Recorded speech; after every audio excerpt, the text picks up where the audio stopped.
Kalau tadi ada yang nanya tentang reversal, karena mungkin tadi Michael sekalian bahas tentang tren yang patah, mungkin boleh dikasih informasinya, Michael, bagaimana sih kita bisa mengetahui bahwa suatu saham itu reversal? Kebetulan tadi ada yang tanya. Semua ya. Kalau reversal itu kan artinya sahamnya tuh koreksi dalam banget atau naik kenceng, koreksi kemudian balik arah, atau kenceng kemudian balik arah, kan gitu. Nah, salah satu yang jelas terkoreksi dalam itu adalah Arto, karena ya kita tahu kenaikan suku bunga, kemudian inflasi segala macam itu membuat dia ditinggalkan. Bayangkan dari 19.000 ke 7.000 itu lebih dari 50%, 60-an%. Nah, reversal yang biasa saya perhatiin, jadi gini, ketika ada momen bursa atau market kayak udah ngejauhin begini, saya nggak nebak bottoming. Karena kita nggak tahu bottoming sampai mana, tapi market lah yang akan mendesain bottoming di mana. Kapan akan terjadi bottoming? Ketika big money atau big player mau entry. Big player atau big money entry kelihatannya di mana? Dari mulut. Apakah kalian punya teman bandar yang bakal ngomong, aku bakal borong Arto berapa gitu? Atau dari chart? Kalau saya selalu dari chart. Karena ketika ada volume besar di bawah, artinya ada yang melakukan pembelian secara besar. Dan itulah momen-momen di mana biasanya terjadi reversal. Yang biasanya juga saya bakal masukin indikator RSI. Ini nanti materi saya ke depan nih. Sorry, bukan yang ini. Aduh, sekarang aku bingung deh. Ini. Jadi ketika momen-momen di mana RSI menyentuh titik oversold atau alias di bawah titik 30, nah perhatiin di sini, kemudian dia rebound, atau di sini, kemudian dia mulai rebound naik ke atas. Nah, itulah momen-momen reversal dipadukan dengan chart dan volume gitu. Jadi kalau menurut saya momen-momen reversal itu momen di mana ketika ada volume besar yang entry di bawah atau volume besar yang entry yang exit di atas. Itu momen-momen biasa saham bakal balik ke badan gitu.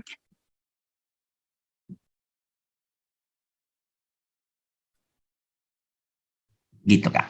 Oke, baik Michael. Dan kita akan ini ya, Michael, nanti akan dibahas lebih lengkap lagi di pekan-pekan mendatang ya, Michael. Yes, betul. Oke, baik. Baik, terima kasih Michael. Kita di sesi yang terakhir ini mau dari Michael David, kita mau buka penanya atau langsung bisa ke sesi yang tanya saham? Michael, gimana? Boleh Bu, kita langsung sesi tanya saham mungkin? Kayaknya pada boleh. Penasaran ya. Udah nggak sabar ya. Jadi gini aja. Jadi sahabat Mireset silakan masukkan. Jadi sahabat Mireset mau nanya saham apa? Saya kasih waktu 3 menit.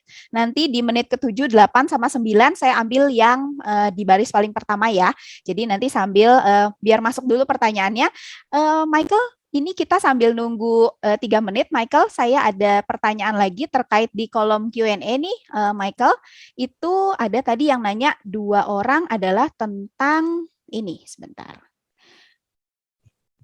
Tentang cut loss-nya. Oh ya, kalau ini di kolom chat ya, bukan di kolom Q&A. Jadi silakan masukin di kolom chat ya, sahabat Mireset. Ini Michael tadi ada yang tanya tentang cut loss-nya. Kalau misalnya kita masuknya tadi di higher high gitu ya, di itu gimana kita nentuin cut loss-nya? Di berapa maksimalnya, titik optimalnya kita cut loss-nya tuh baiknya di level berapa, Michael? Oke, jadi kalau berdasarkan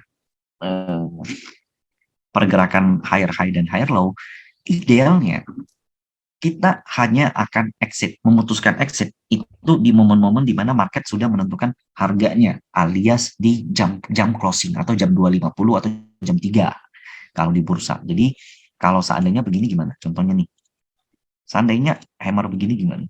Itu kan pasti ngesek banget kalau close di bawah kan. Ya gini deh. Nah, kalau kita buang di sini kan pasti ngesek banget nih. Tahu-tahu kenceng gitu. Jadi saya selalu menetapkan cut loss ketika harga saham menembus area demand di jam closing, dan yang paling penting adalah ketika volume buangannya itu besar. Jadi kalau areal contohnya kayak begini. Ini kalau di ITMG saya buat plan, maka di sini saya akan entry di titik air high pertama di sini. Ini kan jadi dua pilihan kan. Kalau kita entry-nya, kita punya uang contoh 100 juta. Kita entry 100 juta di 30.000. 100 juta.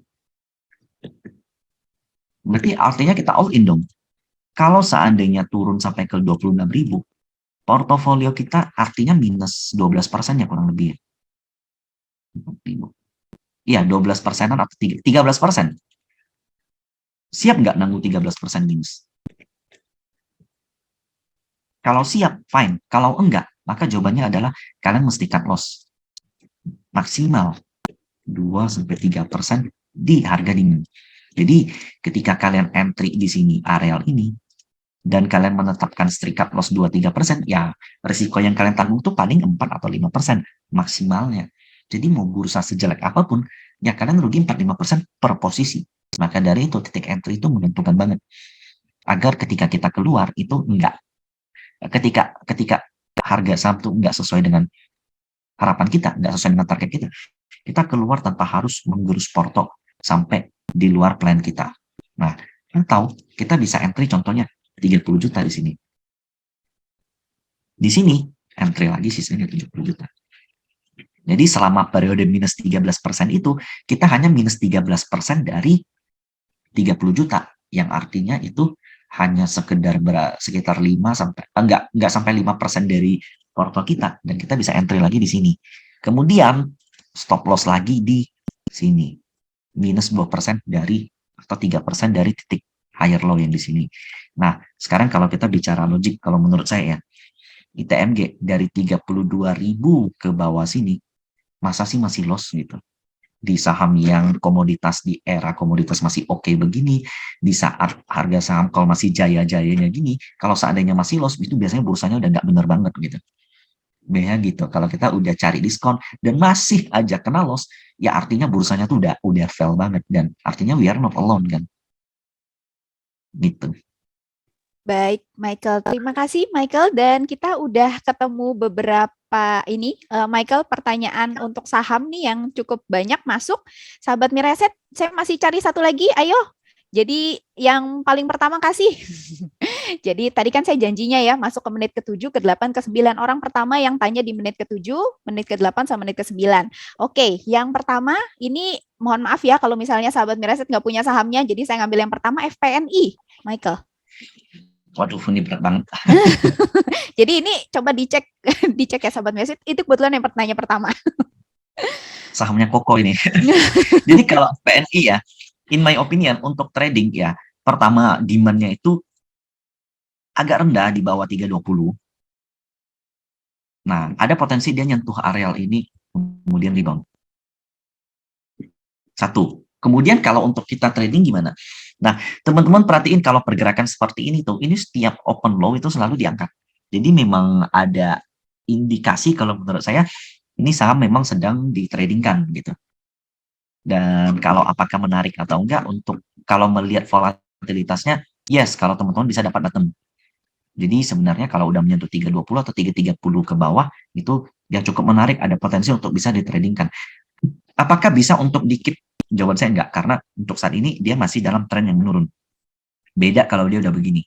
Nah, jadi untuk saat ini kalau trading harian di FPNI cocok, tapi kalau untuk dikit enggak. Dan areal demand-nya itu sebentar lagi kesentuh. Baik, Michael, terima kasih. Dan untuk sahabat Mireset yang mau ngecek laporan keuangannya baru keluar, jadi sekalian saya info ya. Jadi silakan dicek di web idx.co.id, ini baru juga keluar nih FPNI. Michael, pertanyaan berikutnya. Jadi ini yang masuk ke menit ke-9, Indi, Michael. Oh, Indi. Nah, ini salah satu yang saya suka karena itu masih uptrend, berhubung sektornya juga masih oke gitu. Masih menarik nah, ya. Perhatiin masih menarik. Nah, apalagi harga call-nya juga masih oke. Nah, perhatiin ketika kencang di sini volumenya yang kencang, kemudian saat ini tuh masih stabil-stabil aja. Nah, Indi tuh ada potensi ngebuat pattern cup and handle tuh. Jadi kalau seandainya cup and handle-nya break, ya dia masih punya ruang upside yang menarik untuk di entry, untuk dijadikan trading plan. Nah, batas maksimal koreksi kalau in my opinion adalah 2.500 untuk saat ini. Yaitu titik terendah ini, yaitu titik higher low-nya. Jadi kalau dia sideways dulu ya bisa dimanfaatin di dekat-dekat 2.500. Kemudian sell di resistnya tuh 3.000 lah. Jadi kalau udah lewat 3.000 tuh confirm dia bakal ke 3.800 targetnya. Nah, next maksimalnya tuh di sini ya. Nah, jadi antara entry-nya tuh antara 25 atau 22 kalau in my view gitu. Dan ini masih uptrend banget. Nah, itu bulat ini. Kalau seandainya nggak dapat di dua ini, berarti nunggu dia valid ngelewatin titik ini. Nah, antara tiga itu, 3.000, 25 dan 22. Oke, udah dicatat sahabat Miraset? Ini rekamannya nanti baru keluarnya nanti 5 minggu lagi, jadi dicatatnya dari sekarang ya. Dan terima kasih Michael. Sahabat Miraset, satu lagi ya, tadi ada yang masuk nih, tadi di menit ke-11 ya, itu cepet banget tangannya. Ini saham Friend, Michael. Oh, Friend.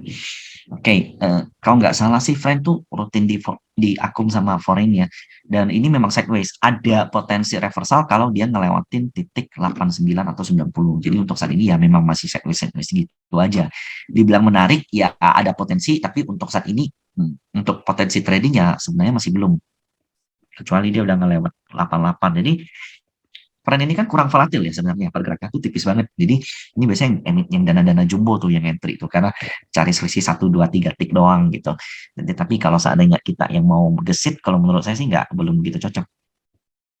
Tapi Baik, potensi dia bottoming tuh ada. Kenapa? Karena semenjak dia downtrend dari 168 paling tinggi, nah di bawah tuh ada volume gede yang muncul gitu. Jadi ini tuh udah merupakan areal-areal di mana market validasi kalau ini harganya menarik gitu. Kenapa nggak di sini? Kenapa nggak di sini? Kenapa di sini? Ya artinya areal ini tuh menarik bagi market gitu. Maybe inilah under value-nya market gitu. Under value yang divalidasi oleh big money gitu.